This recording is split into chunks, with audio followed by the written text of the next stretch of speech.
विष्णु पुराण प्रथम अंश का 7वां अध्याय। मरीचि आदि प्रजापतिगण तामसिक सर्ग स्वयंभुव मनु एवं शत्रुपा तथा उनकी संतान का वर्णन।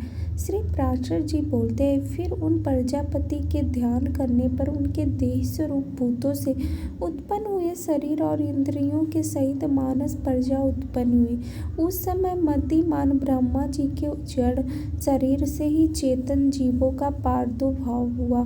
मैंने पहले जिनका वर्णन किया है, देवताओं से लेकर स्थान परिवर्तन वे सभी त्रिगुणात्मक चर एवं अचर जीव इस प्रकार उत्पन्न हुए।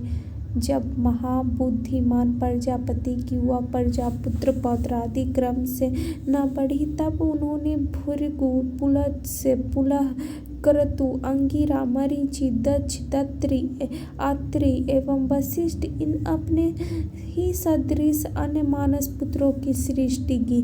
पुराणों में ये 9 ब्रह्मा माने गए हैं। फिर ख्याति, भूति, संभूति, क्षमा, प्रीति, सन्नति, ऊर्जा, अनुसूया तथा प्रसूति इन 9 कन्याओं के उत्पन्न कर इन्हें उन महात्माओं के तुम इनकी पत्नी हो ऐसा कहकर सौंप दिया। ब्रह्मा जी ने पहले दिन सनकादि को उत्पन्न किया था। वे निर्विष होने के कारण संतान एवं संसार आदि में प्रवृत्त नहीं हुए। वे सभी ज्ञान संपन्न, विरक्त एवं मत्सरादि दोषों से रहित थे। उन महात्माओं के संसार रचना से ब्रह्मा जी को त्रिलोक की भस्म कर देने वाला महान क्रोध उत्पन्न हुआ। हे मुने, उन ब्रह्मा जी के क्रोध के कारण संपूर्ण त्रिलोक की ज्वाला मालाओं से अत्यंत देदीप्यमान हो गई। उस समय उनकी टेढ़ी भ्रुकुटी एवं क्रोध संतप्त ललाट से दोपहर के सूर्य के समान प्रकाशमान रुद्र की उत्पत्ति हुई। उसका अति प्रचंड शरीर आधा नर आधा नारी रूप था। तब ब्रह्मा जी अपने शरीर का विभाग कर ऐसा कहकर अंतर्ध्यान हो गए। ऐसा कहे जाने पर उस रुद्र ने अपने शरीरस्थ स्त्री एवं पुरुष दोनों भोगों का अलग अलग कर दिया।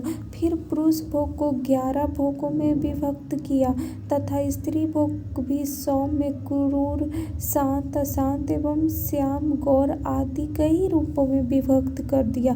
तदंतर हे द्विज, अपने से उत्पन्न अपने ही स्वरूप स्वयंभुव को ब्रह्मा जी ने प्रजा पालने के लिए प्रथम मनु बनाया।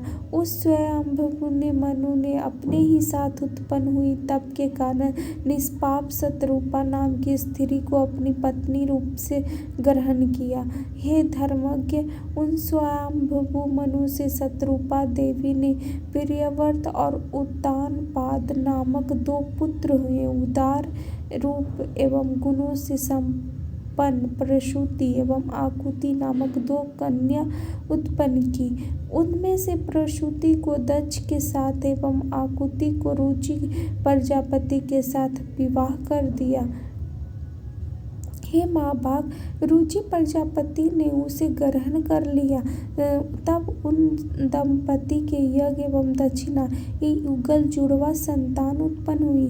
यज्ञ के दक्षिणा से 12 पुत्र हुए जो स्वयंभू मनवंतर में याम नामक देवता कहलाए तथा दक्ष ने प्रसूति से 24 कन्याएं उत्पन्न की। मुझ में उनके शुभ नाम सुनो: श्रद्धा, लक्ष्मी, धीर्ति, दृष्टि, मेघा, पुष्टि, क्रिया, बुद्धि, लज्जा, वपु, शांति, सिद्धि एवं 13वीं कीर्ति। इन दक्ष कन्याओं के धर्म ने पत्नी रूप से ग्रहण किया।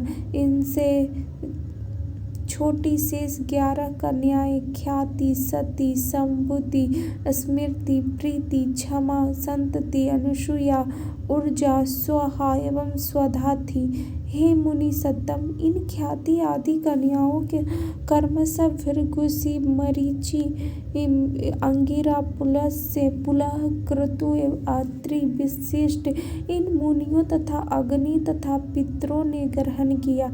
श्रद्धा से काम चला, लक्ष्मी से दर्प, धीर्ति से नियम, दृष्टि से संतोष एवं पुष्टि से लोभ की उत्पत्ति हुई, एवं मेधा से श्रुत, क्रिया से दंड, न्याय एवं विनय, बुद्धि से बोध, लज्जा से विनय, वपु से पुत्र, व्यवसाय, शांति से क्षेम, सिद्धि से सुख और कीर्ति से यश का जन्म हुआ।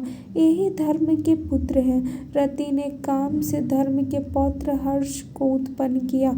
अधर्म की स्त्री हिंसा थी, उससे अनित्र नामक पुत्र और निकृति नामक कन्या उत्पन्न हुई। उस दोनों से भय और नरक नाम के पुत्र और उनकी पत्नियां माया एवं वेदना नामक कन्याएं हुई। उनमें से माया ने समस्त प्राणियों को संहार करता मृत्यु नामक पुत्र उत्पन्न किया। वेदना ने भी रौरव के द्वारा अपने पुत्र दुख को जन्म दिया और मृत्यु से व्याधि, जरा, शोक, तृष्णा और क्रोध की उत्पत्ति हुई। ये सब अधर्म रूप हैं और दुखोत्तर नाम से प्रसिद्ध है, क्योंकि इनमें से परिणाम में दुख ही प्राप्त होता है। इनके न कोई स्त्री है न कोई संतान, ये सब उद्धरप्रेता है। हे मुनि कुमार, ये भगवान विष्णु के बड़े भयंकर रूप हैं और यही संसार के नित्य प्रलय के कारण होते हैं। हे महाभाग, दक्ष, मरीचि, अत्रि एवं भृगु आदि प्रजापतिगण इस जगत के नित्य सर्ग के कारण हैं, तथा मनु एवं मनु के पराक्रमी समग्र प्रायण एवं शूरवीर पुत्र राजागण इस संसार की नित्य स्थिति के कारण है। श्री मैत्रेय जी बोले, हे ब्राह्मण, अपने जो नित्य स्थिति, नित्य सर्ग और नित्य प्रलय का उल्लेख किया, सो कृपा करके मुझे इनका स्वरूप वर्णन कीजिए। श्री पराशर जी बोले, जिनकी गति कहीं नहीं रुकती, वे अचिंत्यात्मा सर्वव्यापक भगवान मधुसूदन निरंतर इस मनु रूप आदि रूपों से संसार की उत्पत्ति, स्थिति और नाश करते रहते हैं। हे द्विज, समस्त भूतों का 4 प्रकार का प्रलय है, नैमित्तिक, प्राकृतिक, आत्यंतिक एवं नित्य। उनमें से नैमित्तिक प्रलय ही बाह्य प्रलय है, जिसमें जगत के पति ब्रह्मा जी कल्पांत में शयन करते हैं, तथा प्रकृति प्रलय में ब्रह्मांड प्रकृति में लीन हो जाता है। ज्ञान के द्वारा योगी का परमात्माओं में लीन हो जाना आत्यंतिक प्रलय है, और रात दिन जो भूतों का क्षय होता है वह नित्य प्रलय है। प्रकृति से महत्व, दिव्य कर्म से जो सृष्टि होती है वह प्राकृतिक सृष्टि कहलाती है, और अवान्तर प्रलय के अनंतर जो चराचर जगत की उत्पत्ति होती है वह दैनंदिनी सृष्टि कहलाती है। हे मुनि श्रेष्ठ, जिसमें प्रतिदिन प्राणियों की उत्पत्ति होती रहती है, उनसे पुराणार्थ में कुशल महानुभाव ने नित्य सृष्टि कहा है। इस प्रकार समस्त शरीर में स्थित भूत भावन भगवान विष्णु जगत की उत्पत्ति, सृष्टि और प्रलय करते रहते हैं। हे मैत्रेय, सृष्टि, स्थिति और विनाश की इन वैष्णवी शक्तियों समस्त शरीर में समान भाव से अहर्निश संचार होता रहता है। हे ब्राह्मण, इन तीनों महती शक्तियाँ त्रिगुणमयी हैं, अतः उन तीनों गुणों का अतिक्रमण कर जाता है और परम पद को ही प्राप्त कर लेता है, फिर जन्म मरण के चक्र में नहीं पड़ता है। श्री राधे राधे।